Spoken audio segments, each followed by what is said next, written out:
Hello friends, எல்லோரும் எப்படி இருக்கீங்க? கண்டிப்பாக நல்லா இருப்பீங்கன்னு நம்புறேன். இதில் நம்ம என்ன பேச போகிறோம்னு பார்த்தீங்கன்னா, முத்துக்குமார் எப்படி பெட்டி எடுத்தார் அப்படிங்கிறத பற்றி தான் பேச போகிறோம்.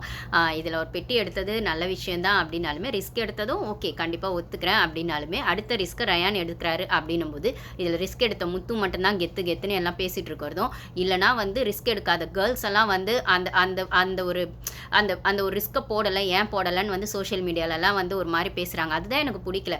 இது வந்து ஒரு பாய்ஸ்க்கான டாஸ்க்காக மாதிரி தான் பிக் பாஸ் வச்ச மாதிரி நான் பார்க்குறேன். இதில் கேர்ள்ஸ்க்கு நிறைய டிஸ்அட்வான்டேஜ் இருக்குது. நான் ஆல்ரெடி சொன்ன மாதிரி முத்து வந்து ஒரு கபடி பிளேயர் அப்படின்னும் போது 100 மீட்டர்ஸே அவரால் வந்து ஒரு 12 செகண்ட்ஸில் ஓட முடியும்னு ஒரு ஆவரேஜாக அவர் வைக்கிறாரு அப்படின்னா, இல்லை 100 மீட்டர்ஸில் 15 செகண்ட்ஸில் தான் ஓட முடியும் அப்படின்னு ரயான் ஒரு விஷயத்தை எடுத்து வைக்கிறாரு அப்படின்னு சொன்னால், நான் போன வீடியோவில் சொல்லியிருப்பேன் 100 மீட்டர்ஸ் 15 செகண்ட்ஸ் அப்படின்னு. ஆக்சுவலாக வச்ச டாஸ்க் அது இல்லை, அது ரயான் பேசினது. 100 மீட்டர்ஸ் வந்து 12ன்னு சொல்லி முத்துவும் 15ன்னு சொல்லி ரயானும் பேசுகிறாங்க. ஆனால் பிக் பாஸ் வச்ச டாஸ்க் பார்த்தீங்கன்னா 30 மீட்டர்ஸ் அப்படிங்கிறது 30 மீட்டர்ஸ் 15 செகண்ட்ஸ் அப்படின்னும் போது, அப்போ வந்து 100 மீட்டர்ஸை 15ன்னு சொன்ன முத்துக்கு இது ஈஸியாக இருக்குமோ அப்படிங்கிற மாதிரி ஃபஸ்ட் யோசிக்கிறாங்க. அதுக்கப்புறம் தான் அதில் இருக்க ஸ்ட்ராட்டஜி என்னன்னு பார்த்தீங்கன்னா, 30 மீட்டர்ஸ் 15 தான், பட் ஆனால் அப் அண்ட் டவுன்னு ஒன்று இருக்குது இல்லைங்களா? அப்போ 30 + 30 அப்படின்னும் போது 60 மீட்டர்ஸ் ஆகிடுது. ஸோ அதுதான் ட்விஸ்ட்டு. அதை நம்ம மைண்டில் நம்ம கேல்குலேட் பண்ணிக்கணும். வெறும் 30 மீட்டர்ஸ்னு மட்டும் யோசிக்காமல் அப் அண்ட் டவுன் அப்படின்னு அதை எடுத்து வைக்கிறது கேர்ள்ஸ் தான் எடுத்து வைக்கிறாங்க. முக்கியமாக ஜாக்லின் தான் அதை எடுத்து வைக்கிறாங்க. ஆமாம் இல்லை, நான் அப்போ தான் முத்துவே யோசிக்கிறாரு, ஓ அதனால தான் வந்து 30யா, கரெக்ட் யோசிக்கணும் அப்படின்னு. அவ்வளோ வந்து ஏன்னா பணம் முக்கியம் அப்படின்னு வந்து முத்து இதை எடுத்தாரு அப்படின்னு சொன்னால் ஒத்துக்குவீங்களா? இல்லை டாஸ்க்குக்காக தான் விளையாடினாரு, சேலஞ்சுக்காக தான் விளையாடினாரு, இல்லை வந்து ஜனங்களுக்கு வந்து சுவாரஸ்யம் கொடுக்கணும்னு விளையாடினாருன்னா அப்போ கேர்ள்ஸும் அதை தானே பண்ணுவாங்க. மேபி பவித்ரா இதை போய் எடுத்துருந்தா நீங்கள் இப்படி பேசியிருப்பீங்களான்றத எனக்கு கான்ட்ரவர்சியாக வருது. திருப்பி கான்ட்ரவர்சின்னு பேசும்போது முத்துவை நான் டவுன் பண்ணுற மாதிரி எல்லாரும் சொல்கிறாங்க. நான் முத்துவை டவுன் பண்ணல, பாய்ஸ் டீமையும் டவுன் பண்ணல. இந்த இடத்துல டஃப் கொடுக்கணும்னு நினச்சது முத்துவும் கொடுக்கணும்னு நினச்சாங்க, ரயானும் கொடுக்கணும்னு நினச்சாங்க. பட் ஆனால் அந்த டாஸ்க் படிக்கும் போதே வந்து யார் வந்து லிவிங் ஏரியாவில் ஃபஸ்ட்டு போய் நின்று, ஏன்னா ஆனந்தி தான் அதை படிக்கிறாங்க, ஃபஸ்ட்டு போய் நின்று இந்த டாஸ்க்கு வந்து நின்று, அதாவது அந்த ஃபோன் கால் டாஸ்க் எடுத்தாங்களா ஆஸ் யூஷுவல் அதே மாதிரி தான் போய் நின்று அந்த இடத்துல ஃபஸ்ட்டு போய் நின்று நான் இதை பண்ணுறேன்னு யார் சொல்கிறாங்களோ அவங்களுக்கு தான் ஆப்பர்ச்சுனிட்டின்னும் போது முத்து வந்து அந்த இடத்துல போய் நின்று நான் பண்ணுறேன்னு ஃபஸ்ட்டு போய் நின்று சொல்கிறாரு. ரயான் வந்து சோஃபாலேருந்து அங்கே எழுந்து போகும்போதே வழியில் நான் பண்ணுறேன்னு சொன்னார். ஆனால் போய் நின்னது செகண்ட் அப்படின்னும் போது சொன்னது ரயான் ஃபஸ்ட்டு, போய் நின்னது முத்து ஃபஸ்ட்டு. அப்படின்னா இதுதான் அந்த ஃபோன் டாஸ்க்லேயே நடந்த கன்ஃபியூஷன். ஆனால் இந்த இடத்துல ரொம்ப கிளாரிட்டியாக இல்லை, ரெண்டு பேருமே இதை வந்து நின்னது சொன்னது அப்படின்னும் போது எனக்கு இதில் கன்ஃபியூஷன் இருக்குது, பிக் பாஸ் சொல்லட்டும் அப்படின்னு விட்டுறாங்க. அந்த ஃபோன் டாஸ்க்லேயே இப்படி விட்டுருக்கணும். அப்படி யாருமே ஃபேராக ஆடலை.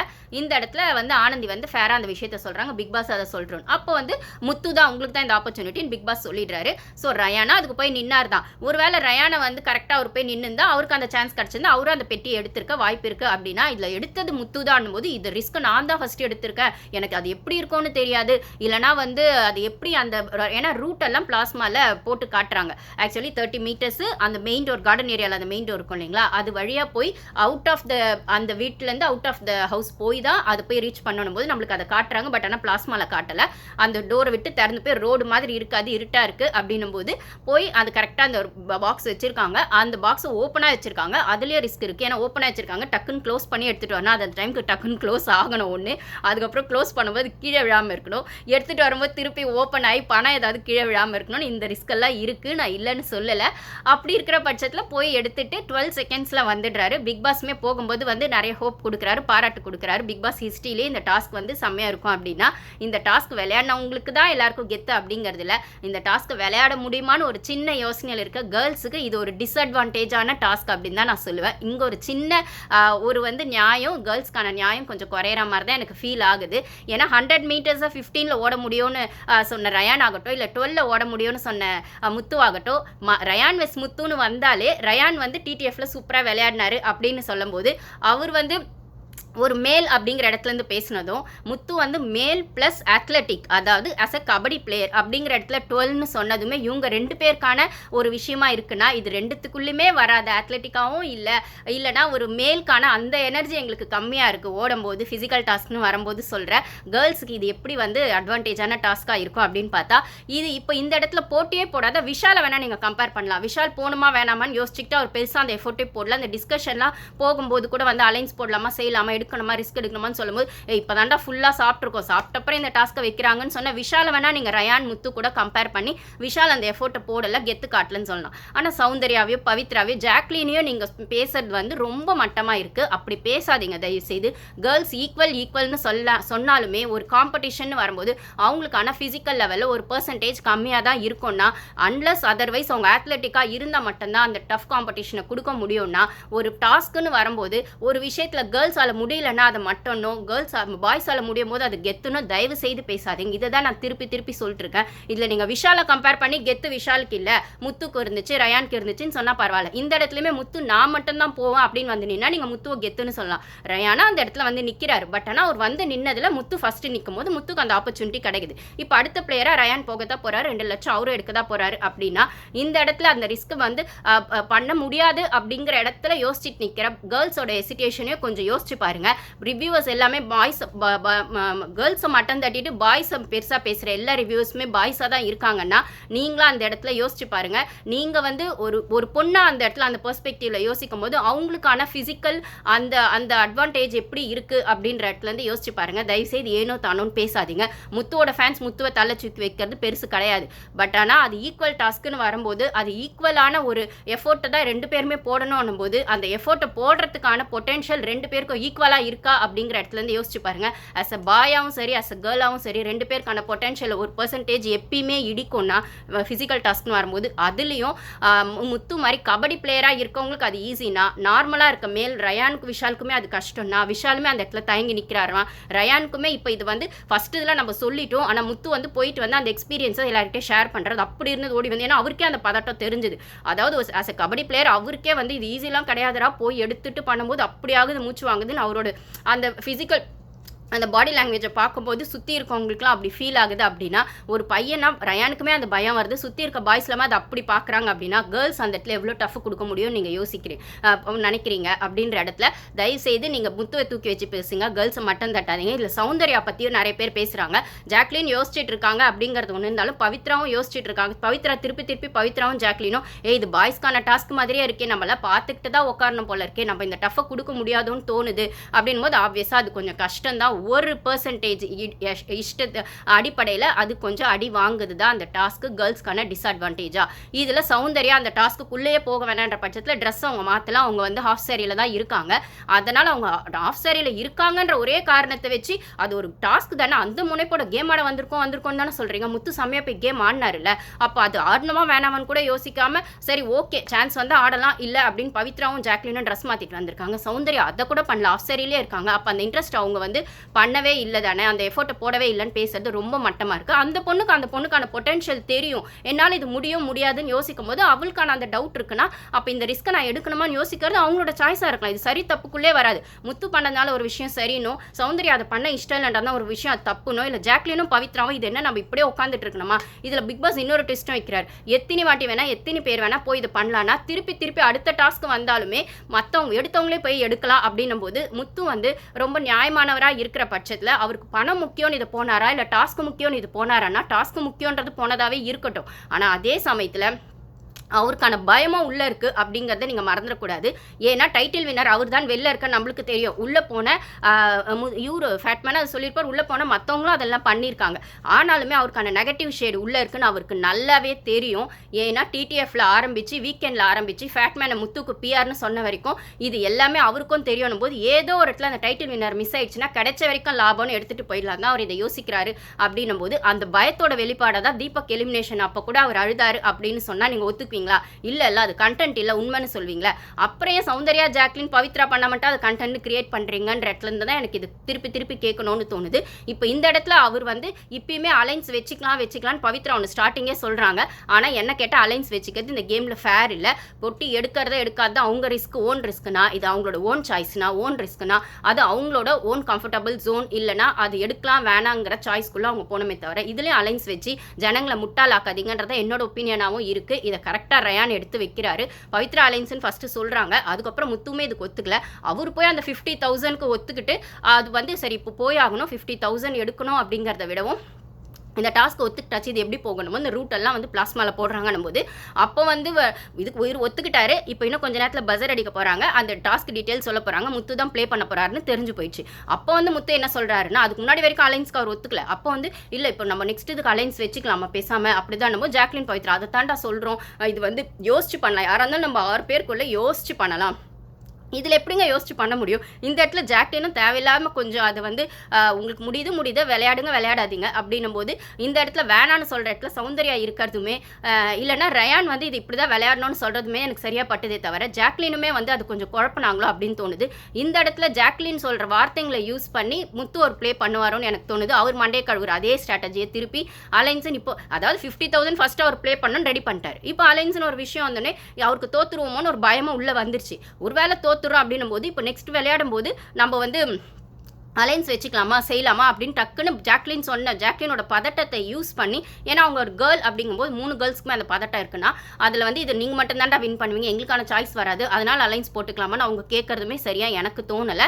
ஆனாலுமே அவங்க கேட்கறத ஃபஸ்ட் டைம் ஒத்துக்காத முத்து அதுக்கப்புறம் வந்து ஆமாம் இதெல்லாம் நானும் சொல்கிறேன் எடுத்து நல்லா யோசிச்சு டிசைட் பண்ணுவேன்டா அப்படின்னும் போது ரயான் சொல்கிறார் இது சரியாக எனக்கு தோணலை, இது வெளில தப்பாக போகணும்னு தோணுது, இது அலைன்ஸ் போட்டு விளையாடுற கேம் இல்லை, அவங்கவுங்க ஓன் ரிஸ்கில் விளையாடுற கேம், எடுக்கணும் எடுக்க வேணாம் அவங்க டிசைட் பண்ணிக்கிட்டோம், எடுத்தாலும் எடுக்கலனாலும் அதுக்கான கான்சிக்வன்சஸ் அவங்க ஃபேஸ் பண்ணட்டும், இதில் அலைன்ஸ் போடுறது தப்பா தோணுன்னு ரயான் வந்து ஸ்ட்ரைட்டாக ஒரு பாயிண்ட் எடுத்து வைக்கிறாரு. என்னோட கருத்தும் அதுதான், அதை எடுத்து அப்படி தான் வச்சோடனே அதுக்கப்புறம் இது வேணான்னு சொல்கிற இடத்துல ரயான் அதை எழுந்தும் போயிடுறாரு. இது வந்து லிவிங் ரூமில் ஓப்பனாக தான் நடக்குது இந்த டிஸ்கஷன். ஸோ டக்குன்னு கேமை மாற்ற பார்த்த முத்துவும் அதுக்குள்ளே தெரியாமல் வாய விட்ட ஜாக்லினும் இதில் வந்து எங்கடா ஜாக்லின் திருப்பி தப்பாக தெரிஞ்சிருவாங்களோ, ஏன்னா இந்த ஒரு விஷயம் தப்பாக வெளில போச்சுன்னு வச்சுக்கோங்க, ஆரம்பிச்ச ஜாக்லின் தான் ஜாக்லின் மேலே பழிய போட்டுருவாங்க.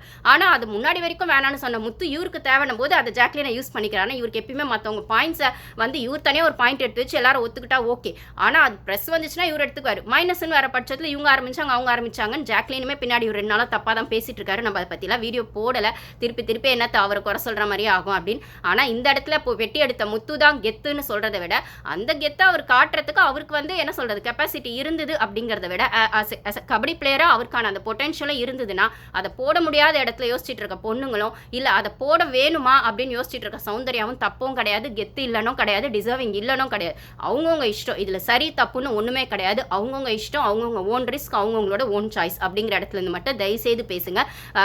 தயவுசெய்து வந்து அந்த ரிஸ்க் எடுக்காத கேர்ள்ஸை தப்பாக பேசாதீங்க, மட்டன் தட்டாதீங்க அப்படிங்கிறதா விஷயமா இருக்குது. ஒருவேளை பவித்ரா இந்த ரிஸ்க்கை எடுத்து அவங்களுக்கு 2 lakh கிடச்சிருந்ததுன்னா இதே கெத்துன்னு முத்துன்னு சொல்கிற இடத்துல நீங்கள் பவித்ராக்கும் ஜாக்லினுக்கும் சௌந்தர்யாக்கும் அந்த அப்ரிசியேஷனை கொடுத்துருப்பீங்களா? இவங்க இவ்வளோ நாள் பணத்துக்காக தான் ஆடினாங்க, இப்போ பணத்தையே எடுத்துகிட்டு கேமோ வேணுமா, இவங்களுக்கு வந்து கேமோ வேணுமா பணமோ வேணுமா, இது என்ன நியாயமா இருக்கு அப்படின்னு ஒன்று பேசுவீங்க தானே. அதே முத்து மட்டும் வரும்போது முத்துக்கு மட்டும் தூக்கி வச்சு பேசுறீங்க அப்படின்னும் போது அப்பட்டமா முத்துக்காக மட்டுமே சொம்பு தூக்குற ரிவ்யூவர்ஸை பார்த்தா எனக்கு கோவம் வருது. பேசினா 2 பக்கம் நியாயம் பேசுங்க, இல்லைன்னா கம்முன்னு வந்துட்டு உங்களுக்கு யாரை பிடிக்குமோ அவங்களுக்கு தான் சப்போர்ட் பண்ணுறோன்னு அப்பட்டமா சொல்லிட்டு பேசுங்க. நியாயம் அறவும் பேசுகிறேன்னு சொல்லி பேசாதீங்க அப்படின்னு தான் எனக்கு தோணுது. இந்த இடத்துல வந்து இதில் வந்து முத்து போய் எடுத்துகிட்டு வரணும் வந்ததை விடவும் அவன் எடுத்துகிட்டு வரணும்னு சொல்லி அங்கே இருக்க கோ கண்டஸ்டன்ஸ்லாம் அவ்வளோ சப்போர்ட் பண்ணுறாங்க. சௌந்தர்யா ஜாக்லின்லாம் பார்த்தீங்கன்னா ரயான்லாம் கூட இன்க்ளூடிங் ரயான் கூட, ஏன்னா டஃப் காம்படிட்டராக ரயானுக்கு இருக்கிறது முத்து தானா, எடுத்துன்னு வந்துடுறா முத்து மிஸ் பண்ணுறாதரா எடுத்துன்னு வந்துடுறான்னு சொல்கிற அந்த அக்கறையாக அந்த வார்த்தையில் மட்டும் இல்லை கண்ணில் நான் எப்பயுமே சொல்லுவேன், வார்த்தையை விடவும் கண்ணு உண்மை பேசணும்னா அந்த பதட்டத்தை ஜாக்லின் முகத்துலையும் சௌந்தர்யா முகத்துலையும் இல்லை ரயானுமே இல்லை மற்ற கோ கண்டஸ்டன்ஸுமே எடுத்துன்னு வந்துடுறான்னு சௌந்தர்யாலாம் கெஞ்சுறாங்க.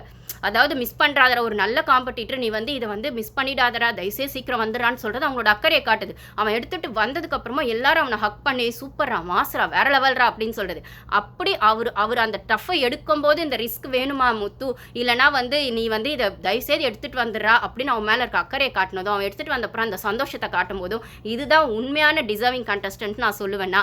இந்த இடத்துல ஸ்டார்டிங் பேர் ரயான் அதை எடுத்திருந்தாலும் ஜாக்லின் அதை எடுத்திருந்தாலும் அந்த ஒரு அக்கறையும் அந்த ஒரு கண்ணில் அந்த சந்தோஷத்தையும் இல்லை கண்ணில் அந்த அக்கறையும் முத்து காமிச்சிருப்பாரானா கண்டிப்பாக கிடையவே கிடையாது. அவர் தனக்குன்னு தான் எல்லாத்தையும் விளையாடிட்டு இருக்காரே தவிர தனக்கு ஈக்குவல் காம்படிட்டராக இருக்க ரயான் டிடிஎஃப் வின் பண்ணும்போது அவரோட குணத்தை நம்ம பார்த்தோம். தனக்கு ஈக்குவல் காம்படிட்டராக ஜாக்லின் இருக்காங்க அப்படிங்கிற பட்சத்தில் ஜாக்லினை சிவா கிட்ட போய் பின்னாடி சிவா ஜாக்லினை பற்றி முத்து கிட்ட பேசினதோ இல்லை ரவீந்தர் கிட்ட வந்து சிவா வந்து ஜாக்லின் பற்றி பேசினதுமே நம்ம கமெண்ட் செக்ஷன்லேயே நிறைய பேர் போட்டிருந்தாங்க. அப்படின்னும் போது அந்த இடத்துல முத்து வந்து சிவா கிட்டயோ ரவீந்தர் கிட்டயோ வந்து யார்கிட்டயோ ஒருத்தர்கிட்ட நான் ஜாக்லினை வந்து ஃப்ரெண்டாக ஒரு இடத்துல ஃப்ரெண்டுன்னாரு, நடுவில் அக்கான்னு சொன்னார். அதுக்கப்புறம் இப்போ வந்து நான் ஃப்ரெண்டாகவும் பார்க்கல, எனக்கு அக்காவும் இல்லை, நான் விஷாலையும் அருண்லாம் எப்படி பார்த்தனோ அப்படித்தான் ஜாக்லினையும் பார்க்குறேன்னு ஒரு இடத்துல சொல்லி வச்சிருக்காருன்னா, இப்படி தான் ஒரு கண்டஸ்டன்ஸையும் ஈக்குவல் காம்படிட்டரையும் ட்ரீட் பண்ணுறாருன்னா, அவர் எப்படி வந்து ஒரு அறம் அப்படிங்கிற வார்த்தைக்குள்ளே வருவார். ஓகே, நீங்கள் ஸ்ட்ராட்டஜி பண்ணுங்க, கெத்து காட்டுங்க, எல்லாம் பண்ணுங்க, ஆனால் அது அறத்தோடு பண்ணுறேன்னு சொல்லி அறன்ற வார்த்தையை யூஸ் பண்ணாதீங்க. இந்த இடத்துல அறத்தோடு இருந்தது கண்டஸ்டன்ஸ் தான் அறத்தோடு இருந்தாங்க அப்படின்னு சொல்லுவேன். ஏன்னா அவரை மோட்டிவேட் பண்ணுறதுலையும் டே குமரா வெளில போகிறவங்களாம் டே குமரா விட்டுறாதன்னு சொன்ன விஷயம் பெரிய விஷயம் கிடையாது. இங்கே தனக்கு ஈக்குவலாக ஒரு காம்படிட்டர் போய் அதை எடுக்க போகிறாங்கன்னா அவங்க பணம் எடுக்கலாம் எடுக்காமல் இருக்கலாம், ஆனால் விட்டுறாத வந்துடுறா முத்துன்னு சொன்ன சௌந்தர்யாவும் ஜாக்லினும் ரயானும் தான் எனக்கு வந்து டிசர்விங் டாப் 3 தெரியுறாங்க. அப்படின்ற பட்சத்தில் இந்த இடத்துல வந்ததுக்கப்புறமும் அந்த பதட்டத்தை முத்து விடவும் பக்கத்துலேருந்து அவங்க ஃபீல் பண்ணுறாங்க அப்படின்னும் போது, அவங்க வந்த சந்தோஷத்தை இவங்க கொண்டாடுறாங்க அப்படின்னும் போது, இதில் பெருசாக தேங்க்ஸ் மட்டும் முத்து சொல்கிறாரு. எனக்காக பேசினேன், எனக்காக சப்போர்ட் பண்ண எல்லாருக்கும் தேங்க்ஸ் அப்படின்னு. ஆனால் இதே விஷயத்த ரயான் எடுத்திருந்தாலும் ஜாக்லின் எடுத்திருந்தாலும், ஏன் சௌந்தர்யாவை வெளில போகணும், ஜாக்லினை வெளில போகணும், பவித்ராவை வெளில போகணும், ஏன் ரயானை கூட வெளில போகணும் நாமினேட் பண்ணிட்டு இருக்க பண்ண முத்து வந்து இதை இவ்வளோ சந்தோஷப்பட்டிருப்பாரா இவங்களில் யாராவது எடுத்திருந்தா அப்படின்னு கேட்டால் கண்டிப்பாக கிடையவே கிடையாது. சூப்பரா அப்புறம் அப்படின்னு தட்டியிருப்பாரு தவிர அவர் கண்ணில் அந்த சந்தோஷம் தெரிஞ்சிருக்காது. இவங்க எடுத்துட்டாங்க, நம்ம எடுக்கலையே அப்படிங்கிற மாதிரி தான் அது இருக்கும். அப்படின்னும் போது இவருக்கு ஒரு விஷயம்ன்ற போது எல்லாரும் நிற்கிறாங்கன்னா அதுக்கு மற்றவங்கெல்லாம் இவருக்கான அந்த ஒரு நியாயமான சப்போர்ட்டை கொடுக்குறாங்க. அதை தான் நான் சொல்வேன், ஹெல்த்தியாக அந்த காம்படிஷனை கொண்டு போங்க, வன்மத்தோடு கொண்டு போகாதீங்க. எல்லாருக்கும் அந்த ஈக்குவல் சான்ஸ் கிடைக்கணும்னு யோசிங்க, எனக்கு மட்டும்தான் கிடைக்கணும்னு யோசிக்காதீங்க.